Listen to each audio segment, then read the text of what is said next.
जोहार हज़ारीबाग में फैज़ अनवर आप देख रहे हैं जोहार हज़ारीबाग। आपको बता दूं कि पूरे हज़ारीबाग ज़िला में एक एमआरआई सेंटर नहीं था, लोगों को एमआरआई के लिए रांची जाना पड़ता था।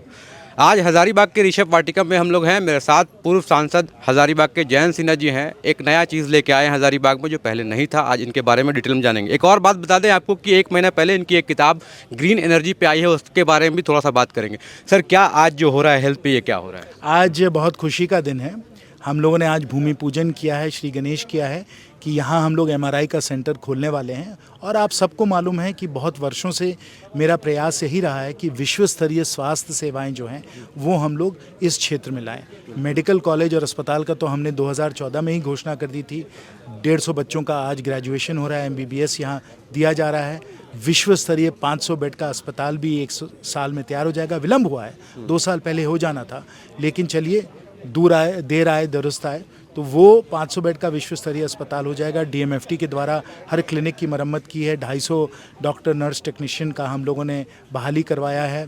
हम लोगों ने कोविड में भी बहुत काम किया। तो स्वास्थ्य सेवाएं जो हैं इस पे हम हरदम प्रतिबद्ध रहें कि यहाँ की जनता को सब सेवाएं मिलनी चाहिए। तो ये कैसे करेगा सर ये एमआरआई? लेकिन ये सब होते हुए भी एक बहुत बड़ी कमी थी जो सब यहाँ के डॉक्टर, सब यहाँ के मरीज हमको हरदम कहते आए, जैसे आपने भी जिक्र की कि एमआरआई के जांच के लिए आपको रांची जाना पड़ रहा था। तो इसलिए सब लोगों की यही सोच थी कि अगर यहाँ एमआरआई सेंटर आ जाए तो लोगों की बहुत बचत होगी, लोगों को बहुत सुविधा मिलेगा। जो आपको 10,000 रुपये खर्च करना पड़ता था रांची में, आज के समय अगर यहाँ एमआरआई सेंटर आ जाए तो बहुत आपकी बचत हो सकती है। 5,000 6,000 में ये काम यहीं हो सकता है। मतलब तो नॉन प्रॉफिट टाइप का आप? नहीं, टाइप का नहीं, नॉन प्रॉफिट।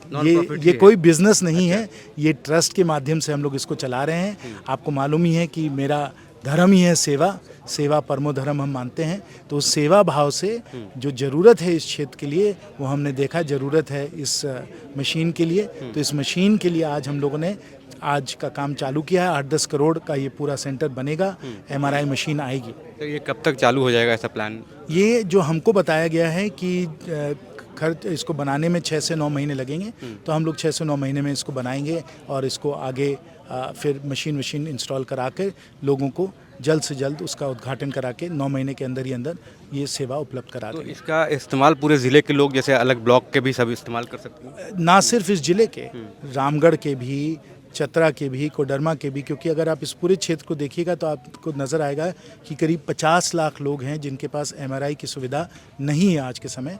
तो अगर हम लोग एमआरआई यहाँ उपलब्ध करवा दें, इतने सारे लोगों को यहाँ सेवा मिल जाएगी। 1 महीना पहले आपका पोस्ट देखा था कि ग्रीन एनर्जी पे, स्टार्टअप पे आपने कुछ काम कर रहे हैं, क्या है वो हम लोग जानना चाहते हैं। हमने 1 साल पहले ही घोषणा कर दी थी कि अब हम जलवायु परिवर्तन के काम में लग जाएंगे। आपको मालूम है कि एक पुस्तक भी हमने अभी प्रकाशित की है। बहुत अच्छे लोगों ने उस पुस्तक का अनुशंसा की है। पुस्तक बेस्ट सेलर भी बन गई है। तो बहुत लोगों ने उस पुस्तक को खरीदा है, बहुत लोगों ने उसकी प्रशंसा की, उसको पसंद किया है। तो वो अपने आप में बहुत संतुष्टि का एक विषय है।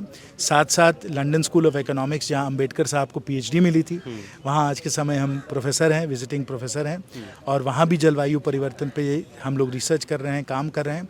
और इस प्रकार से ना सिर्फ इस क्षेत्र के लिए, इस राज्य के लिए, लेकिन देश और विश्व के लिए भी जलवायु परिवर्तन की क्या नीतियाँ होनी चाहिए, क्या निवेश होना चाहिए, उन सब पे हम काम पे लगे हुए हैं। बिल्कुल। तो वो प्रैक्टिकल मतलब कब होगा? जो आपका बुक है वो ऐसे फील्ड में उतर के, या फिर उसका जो इम्पैक्ट है वो तो प्रैक्टिकल तो है ही, क्योंकि उसमें हम लोगों ने क्या किया है कि 14 ऐसी कंपनियों के बारे में प्रोफाइल दिया है जिनको निवेश मिल रहा है, जिनका विकास हो रहा है और बड़े तेज़ी से वो सब लोगों को जो है सुविधाएं दे रहे हैं। चाहे वो बस की कंपनी हो, इलेक्ट्रिक रिक्शा की कंपनी हो, ये सब जो हैं आज के समय वो ज़मीन पे उतर आई हैं और सबको उसका फ़ायदा मिल रहा है। तो इस तरीके से हर काम जो है वो प्रैक्टिकल है, वो ज़मीनी स्तर पे जो काम हम लोगों को अमल करना है उस नज़रिए से किया जा रहा है। क्योंकि जब तक हम लोग ज़मीनी स्तर पे ये काम अमल नहीं करेंगे तब तो आपको इसका फ़ायदा नहीं मिलेगा। तो ये किताब लिखने वाली सिर्फ बात नहीं है, यही है कि उन कंपनियों को प्रोत्साहन दिया जाए, उन नीतियों को बनाया जाए जिसके द्वारा हर व्यक्ति को